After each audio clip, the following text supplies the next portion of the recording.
बिस्मिल्लाहिर्रहमानिर्रहीम। अस्सलाम वालेकुम स्टूडेंट्स, मेरा नाम है सैयद शुजा और आज जो है 9th क्लास की केमिस्ट्री का जो है topic number 1 branches of chemistry, उसका पार्ट बी है। यानी पहली 4 ब्रांचेस जो है हमने पहले स्टडी कर ली हैं इससे पिछले लेक्चर में, और आगे जो 4 ब्रांचेस हैं इसकी वो आज स्टडी करने जा रहे हैं। तो आज की जो हमारी पहली ब्रांच है वो है इंडस्ट्रियल केमिस्ट्री। अच्छा, आप नाम से ही अंदाज़ा लगा सकते हैं कि बात क्या हो रही है। बात हो रही है इंडस्ट्रियल, इंडस्ट्री से रिलेटेड। इंडस्ट्री, सनत, जो चीज़ें बनाती हैं, जैसे कि कोई बड़ी फैक्ट्री हो गई, तो इस चीज़ की जो है हमारे जहन में जो एक इमेज बन रही है। तो दोबारा बात वही जो पिछली ब्रांचेस की डेफिनेशन में हमने लिखी है, यहाँ पर भी पहले तो वही लिखेंगे ना कि द ब्रांच ऑफ केमिस्ट्री, जो कुछ भी हो, लेकिन इंडस्ट्रियल केमिस्ट्री है तो केमिस्ट्री की ब्रांच ना। तो डेफिनेशन में ये बात तो हमने हमेशा लिखनी है ना, पहली बात जो हमने बग़ैर सोचे समझे लिख देनी है, ठीक है। तो इसके बाद है the branch of chemistry which deals with the study of. अच्छा, अब है असली बात कि इसमें हम स्टडी क्या करते हैं, ठीक है। इंडस्ट्री है तो कोई ना कोई चीज़ बन रही होगी, मैन्युफैक्चर हो रही होगी, तो यही बात हमने लिख देनी है। मैन्युफैक्चरिंग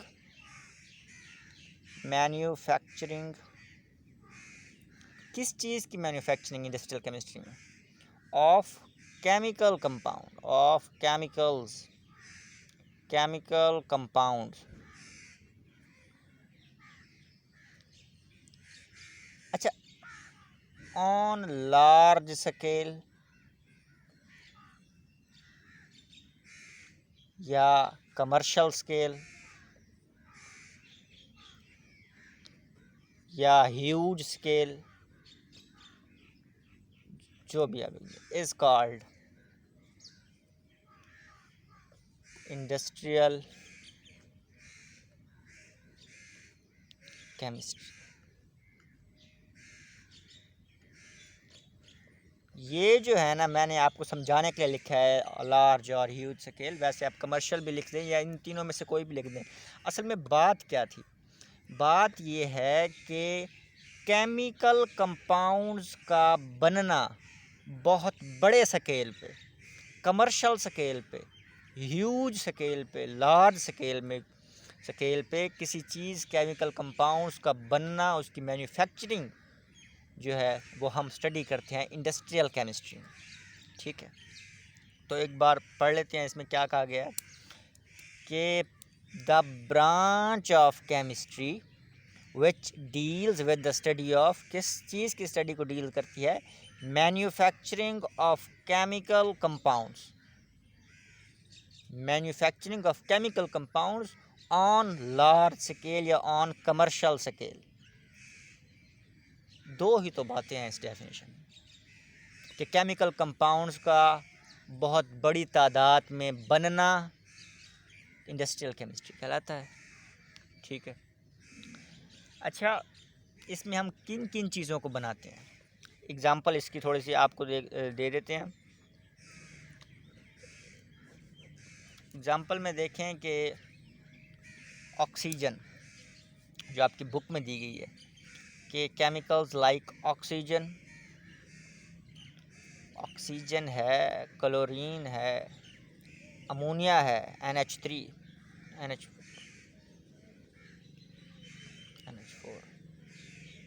कास्टिक सोडा है, इसके अलावा बस नाइट्रिक एसिड है एंड मैनी मोर। अच्छा, ऑक्सीजन जो है हम जानते हैं कि हर जगह पे इस्तेमाल होती है, सिलेंडरों में, ये जो हॉस्पिटल्स वगैरह में इस्तेमाल हो रही होती है। और हम जानते हैं कि ऑक्सीजन का बेतहाशा यूज़ है, कि ऑक्सीजन का इंडस्ट्रियल स्केल पर बनना। इसके बाद क्लोरीन जो है हम क्लोरीनेशन के लिए इस्तेमाल करते हैं। ये स्विमिंग पूल में ये जरासीम को, ये बैक्टीरियाज जो भी इसमें होते हैं उन सबको किल करने के लिए हम क्लोरीन इस्तेमाल करते हैं। अमोनिया हम फर्टिलाइज़र्स में इस्तेमाल करते हैं। नाइट्रिक एसिड हम इस्तेमाल करते हैं इसे बनाने में, ये जो नाइट्रिक एसिड की वो मिलती हैं बोतलें भी, ठीक है। इसके बाद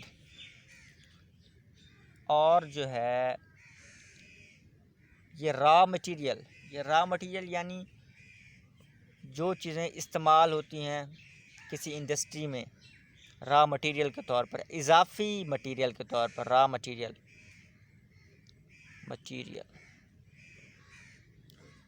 रॉ मटेरियल के तौर पर ये इस्तेमाल होती है फर्टिलाइज़र्स में, इसके अलावा सोप, ये तो मेन चीज़ है, सोप, क्लीनिंग एजेंट जितने भी हैं, टेक्सटाइल, एग्रीकल्चर, इसका तो बहुत ही बड़ा जो है उसको इंडस्ट्रियल केमिस्ट्री का, तो पेपर पेंट और मैनी मोर। तो इसके बाद अगली केमिस्ट्री की ब्रांच को हम स्टडी करते हैं 6 नंबर पे जो है वो है न्यूक्लियर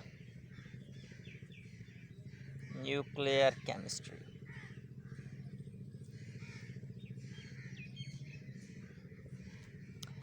न्यूक्लियर केमिस्ट्री क्या है? ये न्यूक्लियर केमिस्ट्री हमें नहीं पता क्या है, जो कुछ भी है हमें नाम से क्या पता चल रहा है। ये देखें, नाम ही तो असल चीज़ होती है ना इसकी।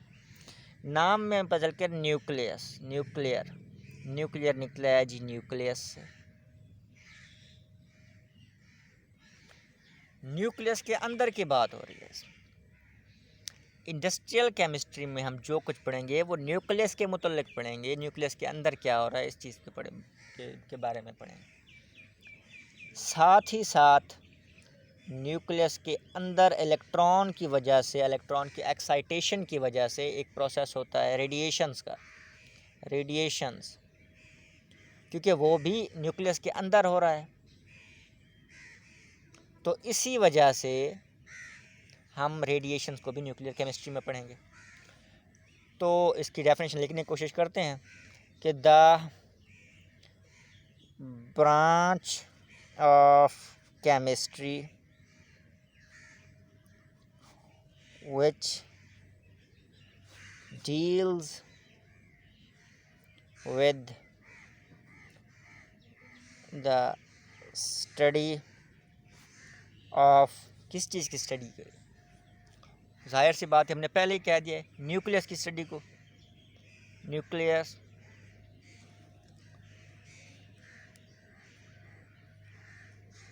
न्यूक्लियर प्रोसेसेस, कि न्यूक्लियर के अंदर क्या क्या प्रोसेस हो रहे हैं। उसके साथ ही मैंने कहा था कि रेडिएशंस या रेडियो एक्टिविटी, ये भी टर्म इस्तेमाल की जा सकती है। रेडियो एक्टिविटी एंड प्रॉपर्टीज़, और इनकी खसूसियात कि क्या क्या इसके अंदर हो रहा है। ठीक है, ये है ब्रांच। इसमें होता क्या है, रेडियो एक्टिविटी क्या है? ये देखें, ये है एक एलिमेंट यूरेनियम। ये हाईली अनस्टेबल है। ये अपने आप को स्टेबल करने के लिए हर वक्त जो है अपने एटम से रेडिएशन बाहर निकालता रहता है। ठीक है, रेडिएशन बाहर निकलती रहती है इसमें से। इसी चीज़ को हम स्टडी करेंगे, रेडिएशन को, इस केमिस्ट्री की ब्रांच में। अच्छा, रेडियो एक्टिविटी का कुछ और इन्फॉर्मेशन आपकी बुक में दी गई है कि रेडिएशन को हम इस्तेमाल क्यों करेंगे, कहाँ करेंगे, कैसे करेंगे। तो देखते हैं। अच्छा, हम इसके इफ़ेक्ट्स, असरात देख रहे हैं। इसके असरात हैं जी हमारी लाइफ पे। ये इस्तेमाल होती है रेडियो थेरापी में। रेडियोथेरापी क्या है? रेडियोथेरापी में हम रेडिएशंस को इस्तेमाल करते हैं, रेडिएशंस को मेडिकल ट्रीटमेंट के लिए। ये जी कैसे होगा? ये हम कैंसर के सेल्स को डिस्ट्रॉय करने के लिए रेडिएशंस का इस्तेमाल करते हैं, क्योंकि कैंसर के जो सेल होते हैं वो मल्टीप्लाई हो रहे होते हैं बहुत अनस्टेबल वे से, बहुत ज़्यादा तादाद में, तो इन्हें हम रेडिएशंस के ज़रिए किल करके मार देते हैं। एक तो ये होगा कि ये कैंसर सेल्स को डिस्ट्रॉय कर देते हैं। इसके अलावा भी बहुत सारी जगहों पे इस्तेमाल हो रही होती है। इसके अलावा ये प्रिजर्वेशन क्या होती है जी? प्रिजर्वेशन होती है किसी चीज़ को महफूज, जैसे हम फ्रिज में महफूज करके रख देते हैं चीज़ों को, खाने की चीज़ों को, हम प्रिजर्वेशन ऑफ फूड प्रिजर्वेशन में इस्तेमाल होती है। जैसे आप सबसे बड़ी मिसाल आपको दे दूं कि ये जो इजिप्शियन ममीज़ हैं जिनके ऊपर केमिकल्स लगा के उन्हें अब तक रखा हुआ है, उनकी बॉडी सही सलामत है, वो इन प्रिजर्वेटिव्स की वजह से कि यही इस्तेमाल हुए हैं वहाँ पर भी, ठीक है, इसमें भी इस्तेमाल होती है। और सबसे बड़ा यूज़ जो सबसे बड़ा है वो है electrical power. Nuclear power reactor आपने नाम सुना होगा, तो वहाँ पे बिजली बनाने के लिए और पावर बनाने के लिए भी न्यूक्लियर जो है केमिस्ट्री इस्तेमाल होती है। तो ये था न्यूक्लियर केमिस्ट्री के बारे में। इसके बाद जो है वो आती है 7वें नंबर पर एनवायरमेंटल केमिस्ट्री।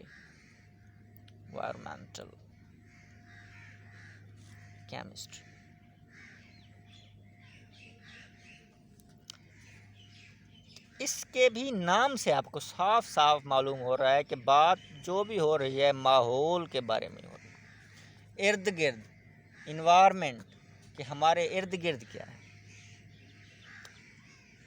तो देखते हैं जी, द ब्रांच ऑफ केमिस्ट्री, ये मैं जो अभी छोड़ रहा हूँ कि फिर वीडियो जो है वो लंबी हो जाती है। The branch of chemistry way deal with the study, और स्टडी से शुरू कर रहा हूँ। स्टडी ऑफ किस चीज़ की study? Environmental chemistry. Environmental chemistry में कंपोनेंट्स की स्टडी। किसके components? Components of environment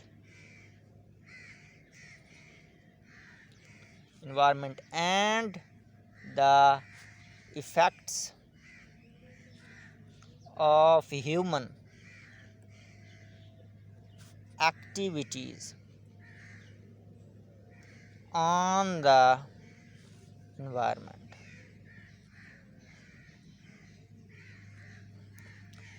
environmental chemistry में हम कंपोनेंट्स ऑफ इन्वायरमेंट को स्टडी करते हैं और इंसानों की जो एक्टिविटीज़ है, इंसानों की जो सरगर्मियां हैं, वो माहौल के ऊपर क्या असरात डाल रही हैं, इसको हम इन्वायरमेंटल केमिस्ट्री में स्टडी करते हैं। अच्छा, इस बात का क्या मतलब है कि इंसानों की एक्टिविटी? देखें, हमने इंडस्ट्री लगाई है, इंडस्ट्री के ज़रिए जो एयर पोल्यूशन हो रही है, वाटर पोल्यूशन हो रही है, और भी बहुत तरीके से जो पोल्यूशन हो रही है, उस सब की जो सरगर्मी हम कर रहे हैं, उसके बारे में स्टडी करना, माहौल पे इस चीज़ों का क्या के असरात क्या हो रहे हैं, इन चीज़ों की स्टडी हम इन्वायरमेंटल केमिस्ट्री में स्टडी करते हैं। अच्छा, इन्वायरमेंटल केमिस्ट्री के बारे में एक बात आपको बताऊं कि ये रिलेट करती है 2-3 साइंस की ब्रांचेस से।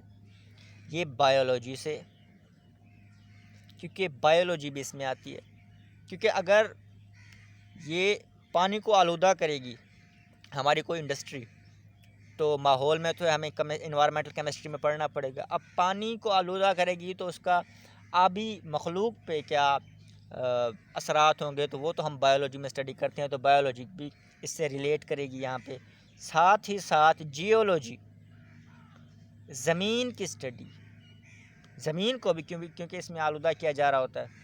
इसके अलावा इकोलॉजी,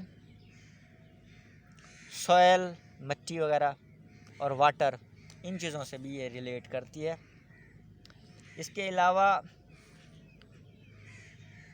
जो है ये देखें, इन्वायरमेंटल केमिस्ट्री की स्टडी बहुत इम्पॉर्टेंट है, क्योंकि अगर हम पोल्यूशन के अगेंस्ट कोई प्रोटेक्शन अगर बनाना चाहते हैं, पोल्यूशन को रोकना चाहते हैं, तो इसमें इन्वायरमेंटल केमिस्ट्री हमारी बहुत जो है मदद करती है।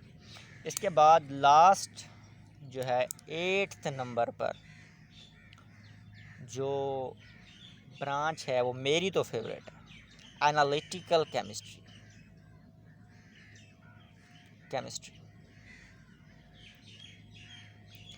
एनालिटिकल, एनालिसिस, मुआयना, यानी कि कोई ऐसी ब्रांच है केमिस्ट्री की जिसमें हम एनालिसिस करते हैं, मुआयना, तजर्बा देखते हैं। अच्छा, एनालिसिस किस तरह से करते हैं? इसमें हम 2 तरह के एनालिसिस करते हैं एनालिटिकल केमिस्ट्री में। नंबर 1, सेपरेशन, सेपरेट करते हैं। इसके बाद हम एनालिसिस करते हैं मुख्तलिफ़ चीज़ों को। इसकी मैं आपको डेफिनेशन समझाने के बाद आपको डिटेल में ये समझाऊंगा कि ये एक्चुअल में एनालिटिकल केमिस्ट्री है क्या। The branch of chemistry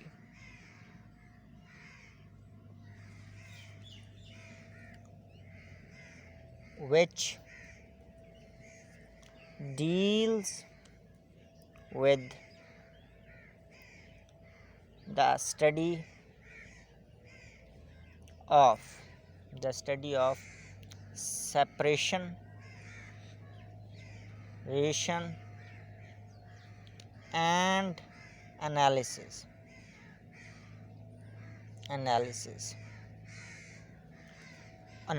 of a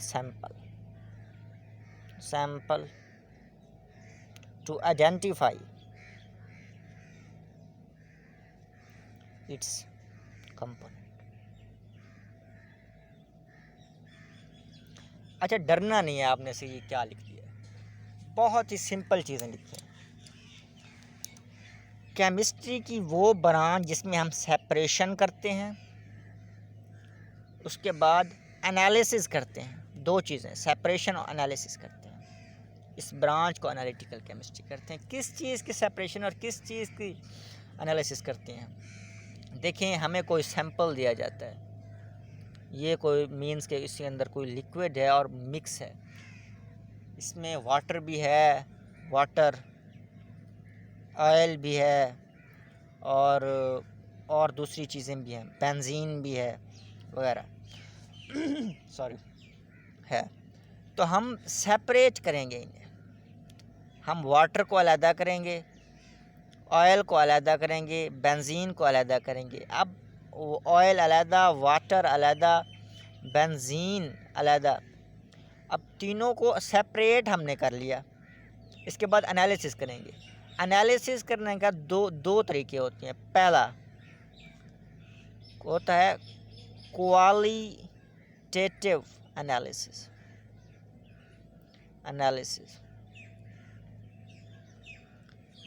और दूसरा होता है क्वांटिटेटिव एनालिसिस। आगे मैं आपको बताता हूँ कि क्या होते हैं ये।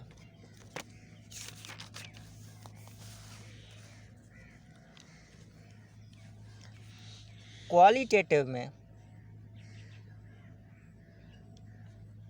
एनालिसिस में हम देखते हैं कि ये जो इस चीज़ के अंदर से निकली है, इस मिक्सचर से, ये जो मिक्सचर था इसमें जो 3 चीज़ें निकली हैं वो क्या हैं। हमने देखा कि एक जो निकली है, एक निकली है वाटर, इसके अंदर वाटर था। इसके बाद हमने देखा कि इसके अंदर ऑयल था। फिर हमने स्टडी किया तो वो बेंजीन निकला। तीन चीज़ों को हमने क्वालिटेटिव, हम क्वालिटी देखी, हमने देखा कि ये चीज़ें हैं क्या जो इसके अंदर प्रेजेंट है। एक एनालिसिस तो ये हो गया। अब इसकी क्वांटिटी यानी क्वांटिटेटिव एनालिसिस, क्वांटिटी देखेंगे, मिकदार की ये तीनों कितनी थी इस मिक्सचर में। हमने देखा कि वाटर जो है वो 25% था, ऑयल जो है वो लेट्स सपोज के वो भी 25% था, बेंजीन जो है वो 50% लेट्स सपोज कर रहे हैं। वैसे ये नॉन पोलर है, वाटर जो है वो पोलर है या नॉन पोलर है, लेट्स सपोज कर रहा हूँ आपको समझाने के लिए मैं कि ये मिक्स थे। तो पहले हमने क्वालिटी देखी कि कौन कौन चीज़ें प्रेजेंट है, फिर क्वांटिटी देखी कि किस मिकदार से इसके अंदर प्रेजेंट थी। तो इस चीज़ की स्टडी को है हम एनालिसिस जो करते हैं एनालिटिकल केमिस्ट्री में करते हैं। एनालिटिकल केमिस्ट्री का जो है बहुत बड़ा जो स्कोप है ये कवर्स ऑफ फूड में इस्तेमाल होती है, कवर्स ऑफ फूड वाटर में इस्तेमाल होती है और क्लिनिकल एनालिसिस में भी इस्तेमाल होती है। तो ये था आज का लेक्चर। आज हमने पहला टॉपिक जो है वो ख़त्म कर दिया। इसके बाद हम दूसरा टॉपिक स्टार्ट करेंगे। कुल मेरे ख्याल में 5 टॉपिक हैं आपके चैप्टर में, 5 टॉपिक को हम कवर करेंगे। इसके बाद हम स्टडी करेंगे इसके शॉर्ट आंसर क्वेश्चंस के जवाब क्या हैं, लॉन्ग आंसर क्वेश्चन क्या हैं, MCQs वगैरह हम एग्जामिनेशन पॉइंट ऑफ व्यू से भी देखेंगे और कॉन्सेप्चुअली भी क्लियर करेंगे। तो सब्सक्राइब।